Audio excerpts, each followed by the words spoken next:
question number 1, I call Russell Finlay. Thank you, Presiding Officer. Hard-working Scots are being hammered by the SNP government. A new report by the Institute for Fiscal Studies delivers a damning verdict on the SNP's income tax system. They say that Scots now pay £1.8 billion more because of SNP tax bans. A Scottish worker earning £50,000 is £1,500 worse off than a worker elsewhere in the UK. Now, John Swinney will reach for a script and say that lower earners are better off, but he won't say that they are just £40 better off. That's £40 a year, or 77 pence per week. Now, the IFS say that this SNP government, and I quote, lacks a coherent strategy for the devolved tax system. John Swinney has been Finance Secretary, Deputy First Minister, First Minister.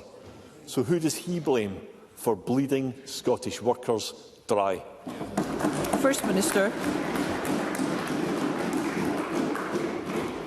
Well, I'm very proud of the budgetary decisions and the tax decisions that the government has taken over many, many years, and I'm very proud that I've been associated with those decisions, because what it means is that today 55% of Scottish taxpayers are now expected to pay less income tax in 2026-27 than if they lived in England.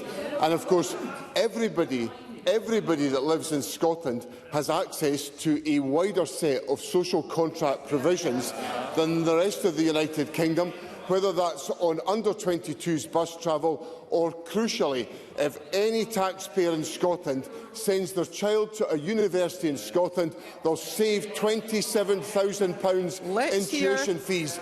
That's the SNP delivering for all the people of Scotland. Russell Finlay. I don't think he was listening. They're paying 77 pence less per week. That's how much they're saving. John Swinney won't admit that he's forcing taxpayers to fund the SNP's sky-high and soaring benefits bill. The IFS found that the average Scottish household is more than £500 worse off to those elsewhere in the UK as a direct result of his tax and benefits policies. They describe elements of the benefit system as unfair, and they say that some benefits, and I quote, act as a strong disincentive for some households to increase their earnings. And it's not just the IFS, it's ordinary Scots who can see this injustice. A retail manager contacted me to say that he and his wife, a nurse, are angry at the unfairness. He asks, is it really worth being honest, hard-working people in this country? And can John Swinney explain to them why they are out striving to pay for others not to work? First Minister. Well, let's explore some of these details about the tax position of people in Scotland compared to people in England. So, a Band 2 hospital porter at the bottom of the scale will earn £25,694 and take home £913 more after tax compared to the same band in England. A Band 3 clinical support worker at the bottom of the scale will earn £28,011 and take home £2,236 more after tax compared to the same band in England. And if we then look at a qualified teacher at the bottom of the band, will earn £41,916 and take home £6,365 more in tax after tax in Scotland than the equivalent in England. And that's before we start talking about free prescription charges, about under-22s bus travel, about tuition fees and the other elements of the social contract that are delivered in Scotland by this progressive SNP government. Russell Finlay.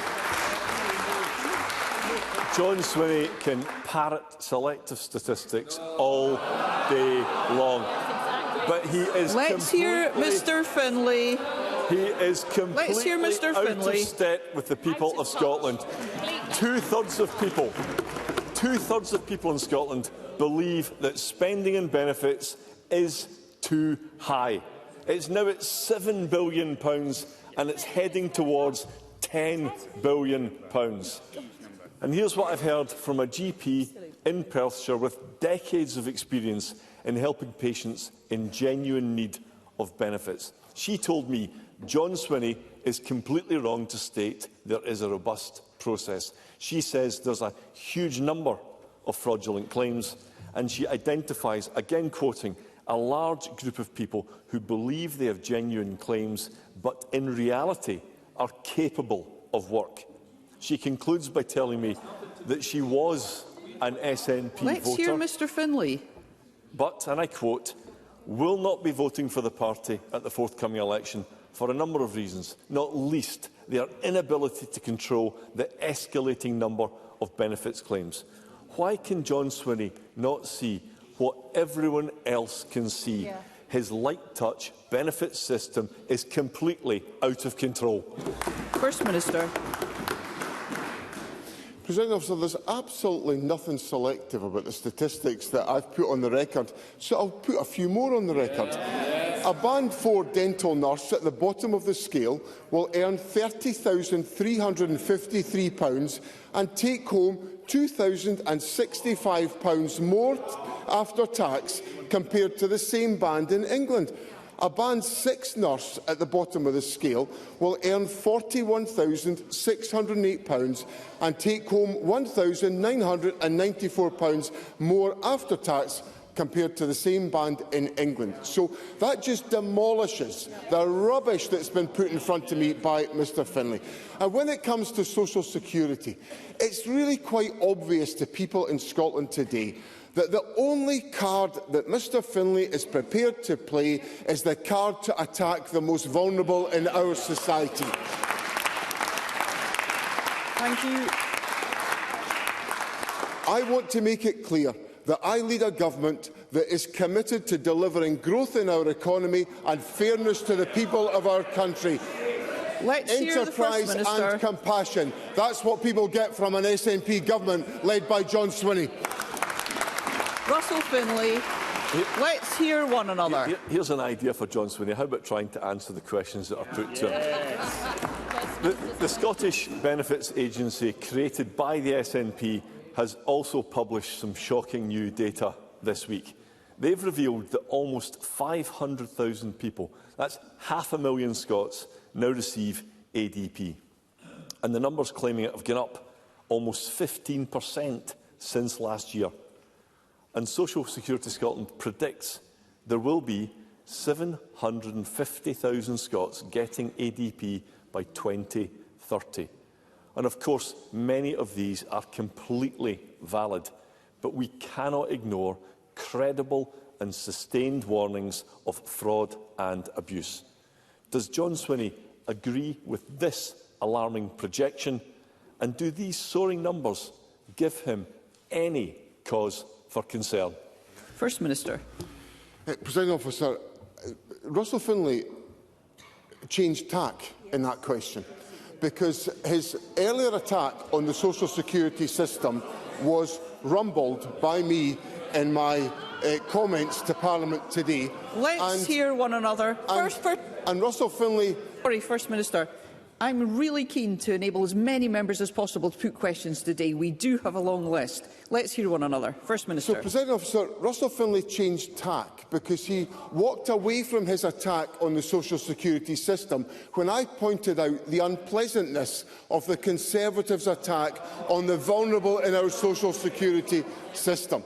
And the analysis that I'm very confident about, Presiding Officer, is the analysis of the international credit rating agencies.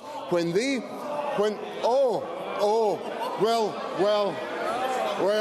it doesn't surprise me that the Conservatives are mocking the international credit rating agencies, because they asked me to follow Liz Truss, and look at the mess she got us all into.